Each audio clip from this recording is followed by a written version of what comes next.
हम खुद की तुलना, जो मेरा जो मूल्य है, ठीक है, अंग्रेजी में से बोलते हैं सेल्फ वर्थ, मेरा जो मूल्य है मैं उसकी तुलना किससे कर रहा हूँ? भौतिक चीजों से कर रहा हूँ। यहीं पर ये चीज गलत हो जाती है। मतलब ध्यान से समझना इसको। मैं नॉर्मल व्यक्ति हूं, अब मैं सोच रहा हूं आईफोन ले लूंगा या नई बाइक ले लूंगा तो मेरा पहचान जो होगी वो क्या हो जाएगी? सबसे पहले इंसान की पहचान खुद की नजरों में बढ़ती है, ठीक है, कि मेरी नजरों में मेरी पहचान बढ़ जाएगी, फिर दूसरों की नजरों में तो होगी मेरी पहचान मेरी नजर में बढ़ेगी। तो अब मैं पहचान बनाने के लिए या पहचान बढ़ाने के लिए क्या कर रहा हूं? खर्चा कर रहा हूं। लेकिन मैंने वो चीज सोची नहीं कि इसकी जरूरत है कि नहीं, ये खर्चा करना है कि नहीं, इसके लिए पैसे हैं कि नहीं, वो सारी चीजें मेरी साइड में हो गई। अभी सिर्फ और सिर्फ मैं क्या सोच रहा हूं? मुझे पहचान को बढ़ाना है। तो मैंने अपनी पहचान को या अपने मूल्य को बढ़ाने के लिए भौतिक चीजों का सेवन किया या भौतिक चीजों को हासिल करने के लिए कोशिश करी। यहीं पर ये चीज गलत हो जाती है और यहां पर एक जाल है जिसपे हम फंस जाते हैं, ठीक है। अब सोचो कि आप कॉलेज के बच्चे हैं, कॉलेज में पढ़ रहे हैं और आपने कुछ महीने पैसे बचाए, इसके लिए कॉलेज में पढ़ने वाले की आमदनी कितनी होती है? 0 या ना के बराबर मान लें। खर्चा पानी मिलेगा माँ बाप से, अगर मिलेगा तो, नहीं तो नहीं मिलेगा। अब एक कॉलेज के बच्चे ने बहुत मुश्किल से कुछ हजारों रुपए बचाए, कुछ साल मेहनत करके बचा के, किस लिए बचाए? फोन खरीदने के लिए, ठीक है, या बाइक की किस्त डालने के लिए शुरू की, किसी इमरजेंसी के लिए नहीं। अब आप सोचिए वो व्यक्ति जो कमा नहीं रहा है उसको ऐसी चीज चाहिए जिसके लिए वो अभी लायक नहीं है। वो चीज जो है थोड़ी सी कम कीमत की या कुछ इस तरीके से ले सकता है जिसमें उसको अपनी पहचान बढ़ाने के लिए या बनाने की जरूरत ना पड़े। आप इस पॉइंट को समझिएगा, ठीक है। देखिए वचन पढ़ते हैं, 2 कुरिन्थियों 5:17।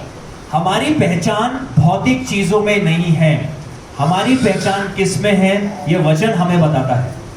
यदि कोई मसीह में है तो वह नई सृष्टि है, पुरानी बातें बीत गई, देखो सब बातें नई हो गई। देखिए आपका मूल्य और मेरा मूल्य कोई चीज हासिल करने में नहीं है। आपका मूल्य और मेरा मूल्य कोई भी चीज हासिल करने से बढ़ भी नहीं सकता है। कोई भी दुनिया की चीज हासिल करने से आपका मूल्य और मेरा मूल्य, मतलब आपकी कीमत एक विश्वासी जवान होने के नाते, मेरी कीमत एक विश्वासी जवान होने के नाते बढ़ नहीं सकती है, क्योंकि हमारा मूल्य यहां पर तय किया गया था। कहां पर? वापस पढ़िए इसको सबके सब।